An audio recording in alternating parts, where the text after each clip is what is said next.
Peristiwa Dalat Vietnam.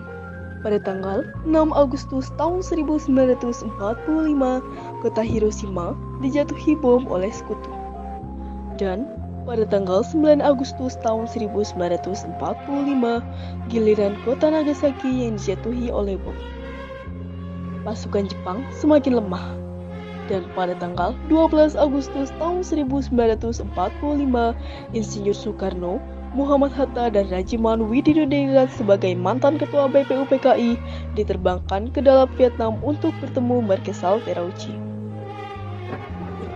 Saya selaku utusan pemerintahan Jepang ingin menyampaikan sesuatu bahwa Jepang akan memberikan kemerdekaan bersama Indonesia sesuai dengan janji Perdana Menteri Menjadi Fungsi. Dengan cara apa Jepang penuhkan kemerdekaan Indonesia? Dengan cara memproklamasikan kemerdekaan Indonesia, dan itu dapat dilaksanakan beberapa depan dengan cara pengertiannya ketika. Benar, Saya juga proklamasi segera dilaksanakan. Maaf, tetapi pihak Jepang ingin meminta proklamasi kemerdekaan Indonesia paling cepat dibacakan pada tanggal 24 Agustus 1945. Baiklah, kami akan tekan lagi. Oke, terima kasih saudara Terauchi. Insinyur Soekarno, Muhammad Hatta, dan Rajiman Widodiningrat berdiri dan bergegas meninggalkan kantor Marechal Terauchi. Pada tanggal 14 Agustus tahun 1945, Kaisar Hiroto memerintahkan penghentian permusuhan terhadap sekutu. Setelah sebelumnya, yaitu pada tanggal 6 dan 9 Agustus tahun 1945, sekutu menjatuhkan bom di kota Hiroshima dan Nagasaki. Berita tentang kejahatan yang dilakukan oleh Jepang ternyata disiarkan di radio Jepang dari Tokyo. Ternyata siaran tersebut tertangkap di Indonesia dan Sultan Syahrir mendengarnya. Setelah mendengar tentang berita kekalahan Jepang, golongan muda segera merencanakan pertemuan dengan golongan muda lainnya untuk membicarakan masalah proklamasi kemerdekaan. Apakah kalian mendengar bahwa tentara Jepang telah mengalah pada sekutu, dan sekarang Indonesia hilang kekuasaan? Kita harus segera mendesak golongan tua untuk memproklamasikan kemerdekaan. Karena PKI adalah badan persekutuan Jepang. Lalu siapa yang berhak memproklamasikan kemerdekaan? Bung Karno, sebagai pemimpin rakyat dalam siaran radio rakyat. Masalahnya, apakah beliau setuju? Dia kan ketua PPKI. Oleh PPKI, tapi bukan dia kabur. Kita bicara baik-baik dulu. Betul kawan, akan itu cara yang tepat untuk menyelesaikan masalah. Betul. Setelah pertemuan antara Jenderal Terauchi dengan Insinyur Soekarno, Hatta, dan Rajiman, setelah dilakukannya yaitu pada tanggal 14 Agustus tahun 1945, ketiga tokoh ini kembali ke tanah air dan golongan muda menemui Insinyur Soekarno di kediaman. Akan apa kalian kemari? Karena tentara Jepang telah mengalah bersekutu, dan sekarang Indonesia mengalami kekuasaan, kita harus segera memproklamasikan kemerdekaan. Tetapi ada yang badan yang berhak memproklamasikan semua. Maksud Anda PPKI? Betul, karena PKI lebih tahu hal-hal mengenai perkembangan kemerdekaan Indonesia. Kami tidak ingin ada campur PPKI, karena PPKI adalah badan bukan Jepang. Nah, kami tidak ingin kemerdekaan. Kita cabut dengan Jepang. Tapi PKI lebih tahu mengenai hal mengenai Indonesia. Baiklah, kalau pendapat Anda tetap begitu, kami mohon diri. Pada tanggal 15 Agustus tahun 1945, kira-kira pukul 10 waktu Indonesia Barat di Jam Pegangsaan Timur nomor 56 Jakarta, terjadi perdebatan serius antara sekelompok golongan muda dengan Bung Karno mengenai masalah proklamasi kemerdekaan. Malam ini juga proklamasikan kemerdekaan.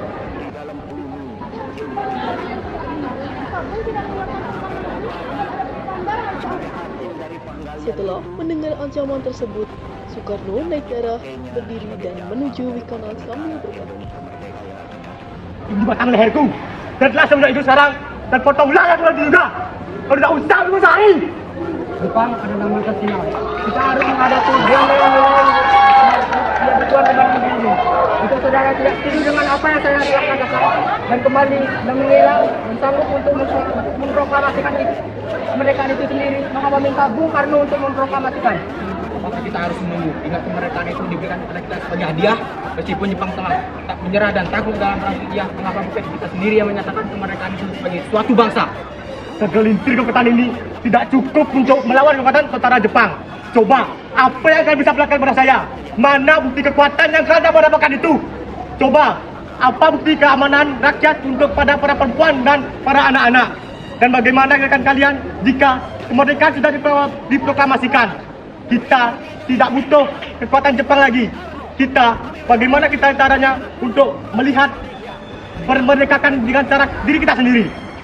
Tapi semakin cepat kita memproklamasikan kemerdekaan ini, semakin cepat juga kita terbebas dari semua belenggu yang menyiksa ini. Baik, tapi tunggu kita waktu untuk berunding sebentar. Setelah perdebatan antara sekelompok golongan muda dengan golongan tua, kemudian golongan tua yang berada di ruangan Insinyur Soekarno langsung membicarakan masalah tersebut di sebuah ruangan yang berbeda.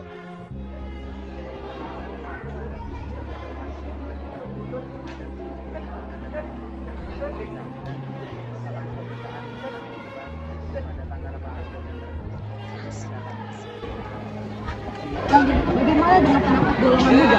Apakah diperbolehkan saja? Ya, lagi pula mereka masih muda, pemikiran mereka terlalu pendek. Kita harus melihat ke depan, mempersiapkannya dengan matang. Kalau tidak, bagaimana jika nanti semuanya berantakan? Baiklah, Bu. Berarti kita semua sudah sepakat. Peristiwa Rengas Dengklok. Setelah meninggalkan tempat kediaman Insinyur Soekarno, mereka tetap bersikukuh untuk segera memproklamasikan kemerdekaan. Mereka pun menyusun strategi bagaimana membujuk Insinyur Soekarno dan Mohatta untuk memproklamasikan kemerdekaan sesegera mungkin. Akhirnya, mereka memutuskan untuk mengasingkan kedua tokoh itu ke Rengas Dengklok agar terhindar dari pengaruh Jepang di Jakarta. Mengapa harus Rengas Dengklok? Karena Rengas Dengklok berada di kawasan kekuasaan peta yang letaknya terpencil, sehingga dapat terdeteksi apabila ada pergerakan Jepang menuju Rengas Dengklok. Tepat pukul 4 WIB, Syahrul Saleh dan Darwis tiba di kediaman Insinyur Soekarno. Assalamualaikum. Waalaikumsalam. Ada apa sudah datang seperti ini? Kami ingin membicarakan tentang proklamasi. Ya, asinan. Apa yang kalian maksud? Ya, kami akan membawa kalian untuk diasingkan agar menghindari ancaman mikro antara rakyat dan Jepang. Bu, sebaiknya Ibu Fatmawati dan anak Anda turut serta untuk menjamin keselamatan mereka. Baik. Tepat pukul 4.30 WIB, pada tanggal 16 Agustus 1945, mereka pergi ke Rengas Dengklok dengan membawa Mohatta, Insinyur Soekarno, beserta istri dan anaknya. Tiba di Rengas Dengklok, para rombongan bertemu dengan Saidanko Subeno untuk menyerahkan Insinyur Soekarno sekeluarga dan Mohatta. Syahrul Saleh, Saidanko Singgih merupakan tentara peta melakukan aksi tersebut.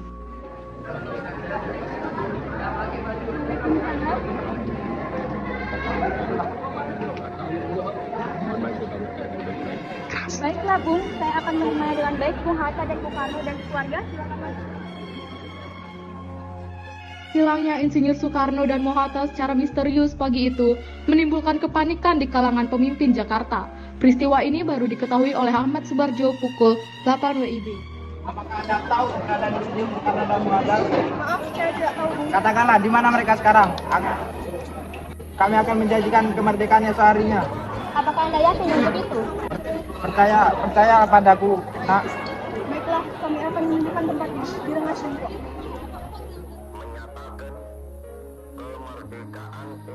Antarkan kami ke Rengas Dengklok. Baiklah, naiklah.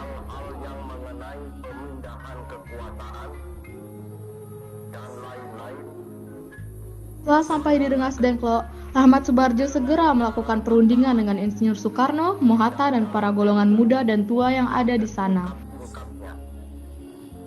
Nah, jelaskan sekarang mengapa kalian kesini? Malam ini juga. Itu sudah diberikan tempo hari untuk melakukan persiapan. Setelah tentang kemerdekaan masih akan dibincangkan dalam sidang PPKI. Itu kan bentukan Jepang. Kita sudah sepakat tadi. Kalau melaksanakan proklamasi campur tangan dari Jepang. Benar. Tapi kita tidak boleh mengambil tindakan yang gampang. Karena kita juga masih membutuhkan kecepatan dan kesiapan negara Jepang untuk kemerdekaan Indonesia. Bagaimana dengan perkataan Jepang? Itu hanya dari manis belaka. Dan apa yang akan Anda lakukan?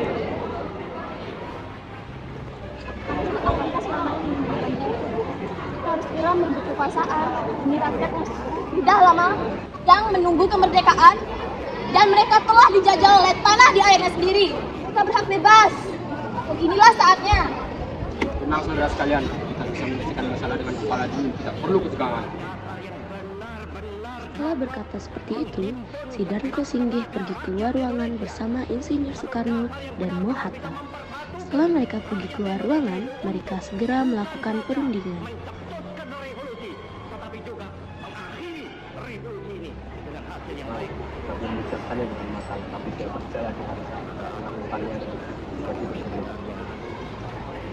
Tapi apakah mungkin dilakukan? Kita semua mungkin kan melakukan ini? Tentu saja Bung, lagi pula tentara pemuda di Jakarta sudah menyiapkan strategi untuk mencegah tentara Jepang dan sekutu lainnya. Baik, saya setuju. Proklamasi akan diadakan dan campur tanda. Baik. Setelah melakukan perundingan, mereka kembali ke ruangan di mana para golongan tua dan muda sudah menunggu. Akhirnya, tepat pukul 17.30 WIB, rombongan dari Jakarta sampai di Rengas Dengklok untuk menjemput Insinyur Soekarno dan Mohatta. Akan tetapi, mereka tidak bisa langsung kembali ke Jakarta karena dihadang oleh tentara PETA. Setelah Ahmad Subarjo memberi jaminan kepada komandan tentara PETA di Rengas Dengklok bahwa kemerdekaan akan segera diproklamasikan keesokan harinya, Ahmad Subarjo diperbolehkan membawa mereka kembali ke Jakarta pada malam itu juga. Akhirnya, pada tanggal 16 Agustus 1945, rombongan Insinyur Soekarno dan Mohatta tiba kembali di Jakarta. Pada pukul 23 WIB, setelah menurunkan Fatmawati dan putranya di kediaman Insinyur Soekarno, pemimpin perjalanan Ahmad Subarjo membawa mereka langsung menuju rumah Laksamana Maeda, perwira Angkatan Laut Jepang. Karena rumah tersebut punya hak imunitas terhadap Angkatan Darat Jepang sehingga kedua pemimpin itu tetap aman di Jalan Imam Bonjol nomor 1 Jakarta. Yang akan dilaksanakan esok hari. Benarkah itu? Kalau itu, masuklah. Saya Doro Gembira mendengar kabar ini. Silakan gunakan ruangan yang kalian butuhkan. Saya akan pergi istirahat. Terima kasih Pak Perwira. Perumusan teks proklamasi dilakukan di ruang makan rumah Laksamana Maeda. 3 ekspomen pemuda yaitu Sukarni, Sayuti Melik, dan BM Diah menyaksikan Insinyur Soekarno, Mohatta, dan Mr. Ahmad Subarjo membahas perumusan naskah proklamasi. Lalu, muncullah beberapa perdebatan. Kami setuju. Dan saya menyusul. Dengan kita telah tengkong dan saya juga ingin menyusul. Apa kalimat pertama juga kami bangsa Indonesia menyatakan dengan ini kemerdekaan Indonesia. Apakah dari kalian bisa mendapat usulan dari kata-kata ini? Ya, menurut saya proklamasi akan ditambahkan dengan kata-kata hal-hal yang mengenai perpindahan kekuasaan diselenggarakan dengan cara tempo yang singkat-singkatnya di kalimat kedua. Mengapa begitu? Karena menurut saya kalimat pertama mencerminkan kemauan bangsa Indonesia untuk menentukan nasib sendiri. Kalau itu pertentangan terakhir harus diisikan pemindahan kekuasaan itu dulu. Semua usul kalian bagus. Bagaimana kita hadirin? Kami setuju. Setelah semuanya setuju, Insinyur Soekarno memerintahkan Sayuti Melik untuk mengetik teks proklamasi. Sayuti Melik pun mengetik teks tersebut. Saat selesai mengetik, Sayuti Melik membuang teks proklamasi itu, kemudian di BM Diah memungut kembali naskah tersebut. Diselipkan ke buku catatan yang dibawanya saat itu. Naskah tersebut kemudian dikantonginya dan disimpan lebih dari 40 tahun. Para pemuda menyebarkan beberapa pamflet ke penjuru Jakarta dan sekitarnya. Pengeras suara diusahakan adanya. Semua dilakukan agar rakyat dapat turut menyaksikan momen paling berharga untuk bangsa Indonesia. Pada saat yang sama, Insinyur Soekarno dan Fatmawati sampai di kediaman mereka dan berbincang sejenak.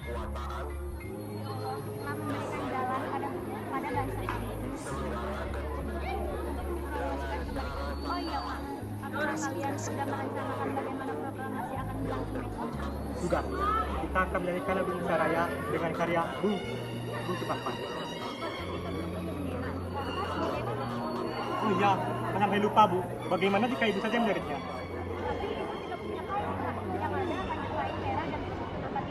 Tentu saja, yang penting kita sudah menyediakannya dan bisa untuk melaksanakan secara baik.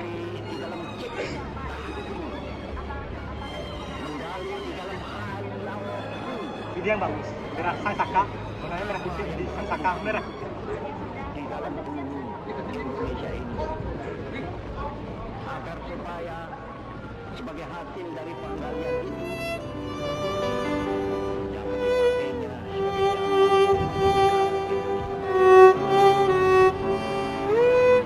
Hari Jumat pada tanggal 17 Agustus 1945 pukul 10 WIB di Jalan Pegangsaan Timur nomor 56 dilangsungkan proklamasi kemerdekaan Indonesia. Sesaat sebelum upacara dimulai, Insinyur Soekarno meminta Trimurti untuk mengibarkan bendera merah putih sebagai tanda awal kejayaan bangsa. dasar yang benar-benar dapat. Hari sudah semakin siang. Kami menunggu di luar dari pagi. Kapan teks proklamasi ini dibacakan? Tapi Bung Hatta belum datang.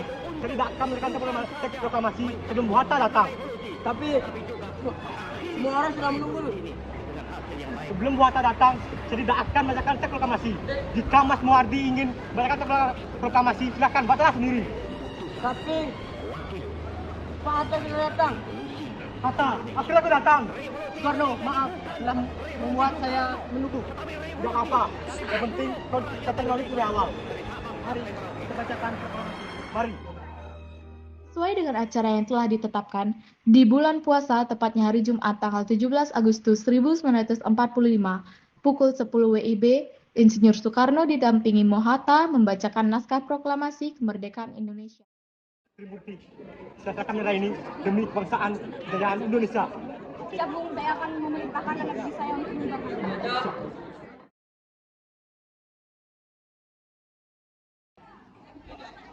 Hei kalian, kibarkanlah bendera ini. Kalian mendapatkan kehormatan untuk mengibarkan bendera ini untuk pertama kalinya dalam sejarah Indonesia. Siap komandan, kami tidak akan mengecewakan. Tiba saja upacara proklamasi kemerdekaan Indonesia, tokoh-tokoh pejuang Indonesia telah hadir di lokasi. Di antaranya yaitu Mr. A.A. Marimis, HOS Cokroaminoto, Oto Iskandar Ginata, Ki Hanjar Dewantara, Mr. Tabrani, dan lain-lainnya. Suasana menjadi sangat hening.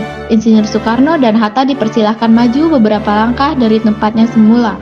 Insinyur Soekarno mendekati mikrofon dengan suaranya yang lantang dan mantap.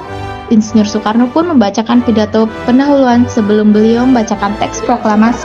Saudara-saudara sekalian, saya telah meminta saudara hadir di sini untuk menyaksikan peristiwa maha penting dalam sejarah bangsa kita. Berpuluh-puluh tahun kita bangsa Indonesia telah berjuang untuk merdeka. Bahkan telah beratus tahun lamanya gelombang aksi kita tidak putus dalam berjuang untuk memerdekakan negeri kita ini. Kita jatuh bangun menuju kekuatan untuk menggapai cita-cita Indonesia bebas dari penjajahan bangsa lain. Saudara, kami para pemuda-pemuda rakyat Indonesia dari berbagai penjuru bergabung untuk memusyawarahkan dan permusyawaratan untuk saya katakan berkata, inilah saatnya bagi kita untuk memberikan api revolusi kemerdekaan Indonesia. Saudara sekalian, dengan ini kami menyatakan bukan tekad itu dengan telah proklamasi kami. Proklamasi kami bangsa Indonesia dengan ini menyatakan kemerdekaan Indonesia. Hal-hal yang mengenai pemindahan kekuasaan dan lain-lain diselenggarakan dengan cara saksama dan dalam tempo yang sesingkat-singkatnya. Jakarta, 17 Agustus 1945, atas nama bangsa Indonesia, Soekarno Hatta. Sekali merdeka, tetap merdeka, merdeka!